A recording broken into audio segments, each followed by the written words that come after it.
Continuamos con los grupos funcionales que tienen oxígeno en su estructura molecular y a continuación vamos a ver los ácidos carboxílicos. Entonces fijaros que el grupo funcional de los ácidos carboxílicos es el siguiente. Nuevamente tenemos el doble enlace entre un átomo de carbono y un átomo de oxígeno y además este átomo de carbono está unido a un grupo OH. El enlace que le resta a este carbono se liga a una cadena hidrocarbonada. De tal manera que aquí tenéis, vamos a ver a continuación los ácidos carboxílicos más sencillos de todos. El más simple de ellos es este. Aquí vemos el grupo carboxílico y en este caso el átomo de carbono, la cadena que está unido es simplemente un átomo de hidrógeno. El siguiente ejemplo, como veis aquí, está unido a otro átomo de carbono y aquí ya la cadena es más larga. Aquí ya hay 3 átomos de carbono y este último ejemplo tiene ya 4 átomos de carbono. Entonces los ácidos carboxílicos, ¿cómo se nombran? Se nombran de la siguiente manera, poniendo la palabra ácido, que bueno, para no llenar las diapositivas con muchas palabras, lo vamos a poner abreviado.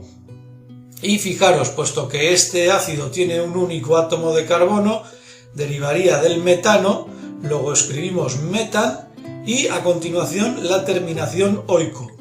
Los ácidos carboxílicos se nombran utilizando la terminación oico, como veis en todos estos ejemplos que hay a continuación. El siguiente ejemplo tiene 2 átomos de carbono, luego sería el ácido etanoico, el de 3 átomos de carbono sería el propanoico y el de 4 butanoico y así sucesivamente.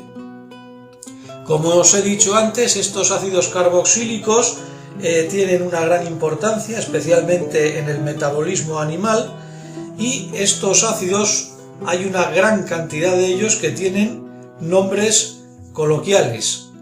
Muchos de ellos seguramente os suenen, por ejemplo este de aquí, el ácido fórmico, presente en la madera. El ácido etanoico se le llama también ácido acético, que es el componente fundamental del vinagre. Y fijaros los otros dos, el propanoico también se denomina ácido propiónico y el butanoico se denomina también ácido butírico. Bien, vamos a complicar un poco más estas cadenas de ácidos carboxílicos. Entonces fijaros aquí tenemos el propanoico o el propiónico, pero en este caso tenemos aquí un doble enlace. Aquí tenemos un ácido de 4 átomos de carbono que aquí también tiene un doble enlace y aquí fijaros tenemos 3 átomos de carbono con un triple enlace. Entonces vamos a ver cómo nombraríamos estos ácidos ya más complicados. El primero todavía sería bastante sencillo, puesto que deriva del propeno, sería el ácido propenoico. Y fijaros que aquí no es necesario indicar la posición de esta insaturación, puesto que esta insaturación solo puede estar en esta posición. Si estuviera en esta posición, este átomo de carbono sería pentavalente.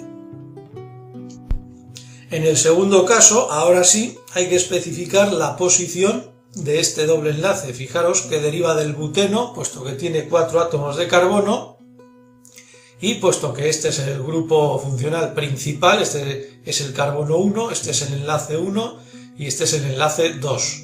Es decir, deriva del but2-eno y por lo tanto se denominaría ácido but2-enoico. Y este último sería el ácido propinoico, puesto que deriva del propino. De nuevo, he puesto estos 3 ácidos carboxílicos a propósito porque también tienen nombres coloquiales. Estos nombres coloquiales, en función de lo que estéis estudiando y del nivel que se os exijan, pues os los podéis aprender o no, pero yo a modo informativo os lo pongo. Este sería el propenoico, sería el ácido acrílico, el but2-enoico sería el crotónico y el propiónico sería el ácido propiólico. Todos ellos nombres coloquiales. Hasta ahora hemos visto ácidos carboxílicos que en su estructura molecular contaban con un único grupo carboxílico, pero nos podemos encontrar también con los llamados poliácidos, que, como veis aquí, tienen varios grupos carboxílicos en su estructura molecular. El más sencillo de ellos es este: 2 átomos de carbono y en cada uno de ellos 2 grupos carboxílicos. Y a medida que seguimos vemos que la cadena se va alargando. Este ya tiene 3 átomos de carbono, 4 y 5. Y veis que los grupos carboxílicos están siempre en los extremos de las cadenas hidrocarbonadas. Entonces la nomenclatura de estos ácidos, de estos poliácidos, sigue siendo bastante sencillo. Fijaros que ahora la terminación, en lugar de ser oico, es dioico. Di, puesto que son 2 grupos carboxílicos, de tal manera que así tendríamos el ácido etanodioico, el propanodioico, butanodioico y pentanodioico. Y de nuevo, los nombres coloquiales de estos ácidos, fijaros: el ácido oxálico, malónico, succínico y glutárico. Siguiendo con los poliácidos, vamos a ver a continuación este ejemplo. Fijaros que también es un poliácido, puesto que tiene 2 grupos carboxílico, que los he resaltado en rojo, y fijaros que aquí hay un doble enlace. Recordad el tema de alquenos, que los dobles enlaces no pueden girar libremente entre sí, y de esta forma se nos pueden formar 2 isómeros diferentes, que son los que tenéis aquí. Por una parte, hacia un lado de este doble enlace estarían los 2 radicales más voluminosos, en este caso los 2 grupos carboxílicos, pero en este caso esos 2 grupos voluminosos están a lados diferentes del doble enlace. Entonces, recordad que esto hacía referencia a la nomenclatura cis-trans, es decir, a la isomería de los cis y trans. Este sería el isómero cis, puesto que los grupos voluminosos están hacia un mismo lado del doble enlace, y este sería el isómero trans. Entonces, ¿cómo nombraríamos este compuesto? Contamos los átomos de carbono: 1, 2, 3 y 4. Sería un butano, o mejor dicho, un buteno, puesto que hay un doble enlace, y más concretamente sería un but-2-eno, puesto que este enlace, empecemos por donde empecemos a contar, ocupa la posición 2. Y puesto que este but-2-eno tiene 2 grupos carboxílicos, sería el ácido but-2-eno-dioico. Ahora bien, ya hemos dicho que, puesto que estos 2 isómeros son diferentes, hay que utilizar también la notación cis-trans para nombrar estos compuestos. Aquí efectivamente veis que este es el cis y este es el trans. Y nuevamente, y en este caso el isómero cis tiene su nombre coloquial y el isómero trans tiene también su nombre coloquial propio. Esos nombres coloquiales son los que tenéis ahí: los ácidos maleico y fumárico. Y para terminar con los poliácidos, también quería nombrar este otro ácido carboxílico, que es importante. Fijaros que también tiene su nombre coloquial, es el ácido ftálico, y es simplemente un anillo aromático que tiene sus 2 grupos carboxílicos en posición 1,2. Recordad que en los anillos aromáticos las posiciones de los radicales 1,2 las podíamos abreviar con el prefijo orto.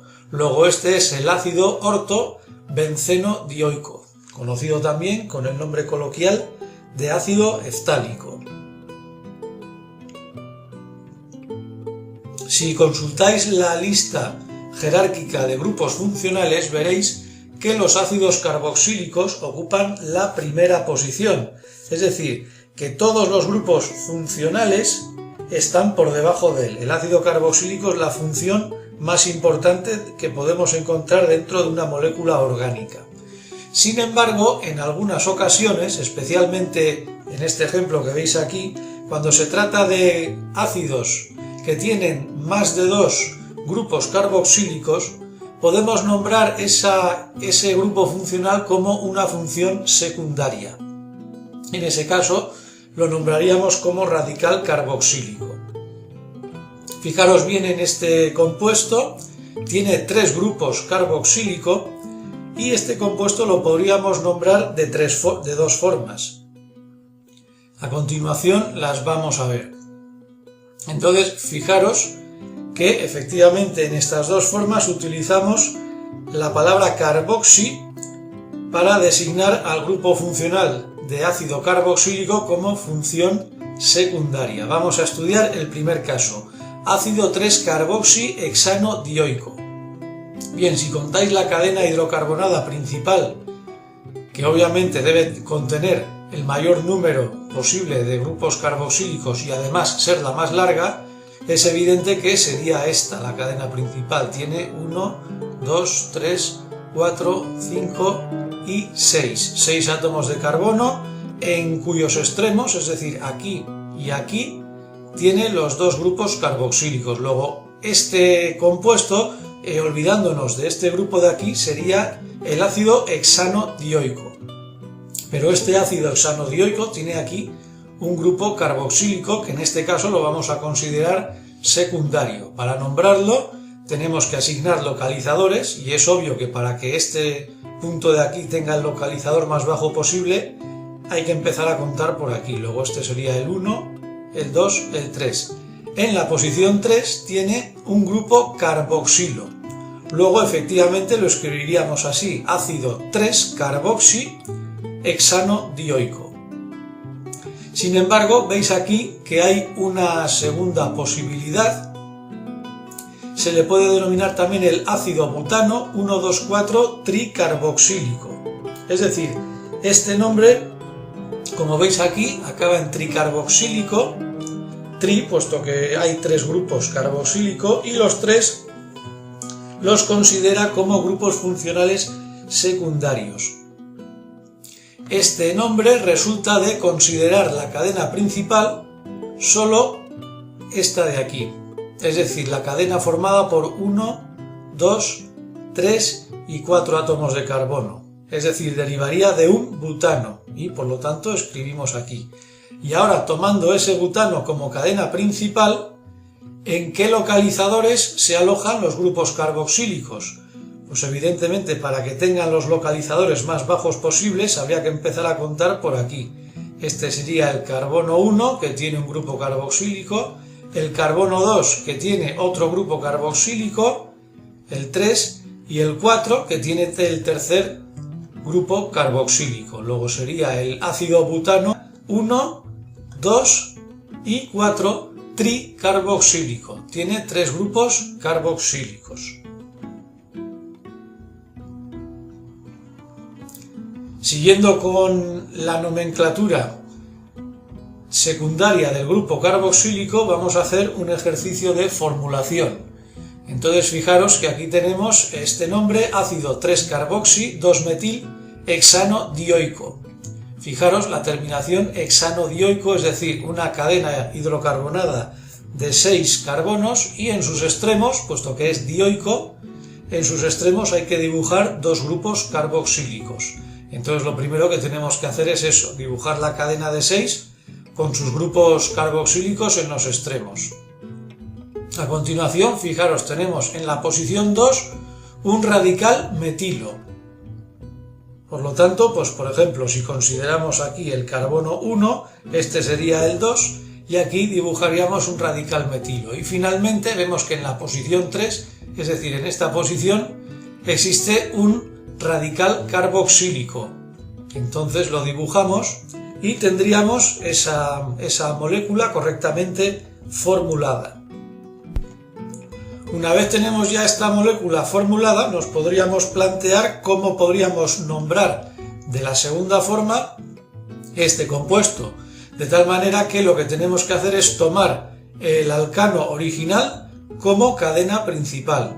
Tenemos que tomar el alcano más largo posible, de tal manera que podríamos tomar este que estoy señalando aquí. Tendría 1, 2, 3, 4 y 5 átomos de carbono, es decir, derivaría de un pentano. ¿Y en qué posiciones o en qué localizadores más bajos posibles podemos asignar estos grupos carboxílicos? Bien, pues si empezamos por aquí, el carbono 1 no tendría nada y aquí tendríamos el primer grupo carboxílico en la posición 2. Pero si empezamos a considerar los localizadores por aquí, vemos ya que en el carbono 1 tenemos el primer grupo carboxilio. Luego debemos empezar a contar por aquí. 1, que hay un grupo carboxílico, 2, en el 3 también hay un grupo carboxílico y en el 4 también hay un grupo carboxílico. Por lo tanto, este compuesto se podría llamar también, como hemos dicho, el ácido pentano, la cadena de 5. Y los 3 grupos carboxílicos hemos dicho que estaban en las posiciones 1, 3 y 4. Luego se llamaría también el ácido pentano 1,3,4 tricarboxílico. Y finalmente vamos a ver los compuestos análogos a los ácidos carboxílicos que resultan de utilizar átomos de azufre. Esos compuestos análogos son los tioácidos. Y como veis en esta diapositiva, los tioácidos pueden ser de 3 tipos, es decir, pueden tener 3 grupos funcionales diferentes. Fijaros, en el primero de ellos mantiene este oxígeno del doble enlace, pero aquí, en lugar de ser un OH, es un SH. Aquí ocurre justo lo contrario, el átomo de oxígeno que se intercambia por uno de azufre es este, el del doble enlace, mientras que el grupo OH se mantiene igual. Y finalmente este lo que hace es sustituir ambos átomos de oxígeno por 2 átomos de azufre, de tal manera que el grupo funcional queda de esta manera. Vamos a ver unos ejemplos bastante sencillos. Fijaros, estos son tioácidos totalmente análogos, los 3 de ellos corresponden a cada tipo y los 3 de ellos tienen la misma cadena hidrocarbonada. Entonces es evidente que estos 3 tipos de tioácidos no se van a poder nombrar de la misma manera. Entonces vamos a estudiar una de las 2 formas que podemos nombrar estos tioácidos. Fijaros, este que vendría del propanoico, por tener aquí un átomo de azufre, se llamaría ácido propano-tioico. Exactamente lo mismo que este. Por tener un átomo de azufre aquí, se llamaría ácido propano-tioico. Sin embargo, es evidente que estos 2 compuestos no pueden tener el mismo nombre. De tal manera que lo que se hace es resaltar el átomo que está unido al doble enlace. De tal manera que, puesto que aquí es el oxígeno, este tioácido se llamaría como O, ácido propano-tioico, y este se nombraría como S, ácido propano-tioico. Y ya en el tercer caso, si los 2 átomos de oxígeno están sustituidos por 2 átomos de azufre, utilizamos el prefijo ditio. Sería el ácido ditio-propanoico. Sin embargo, recordad que el ácido propanoico tenía su nombre coloquial, que era el ácido propiónico. De tal manera que, utilizando esa notación de ácido propiónico, también podríamos nombrar estos tioácidos de la siguiente manera: o ácido tiopropiónico, ese ácido tiopropiónico, o este de los 2 átomos de azufre, ácido ditiopropiónico.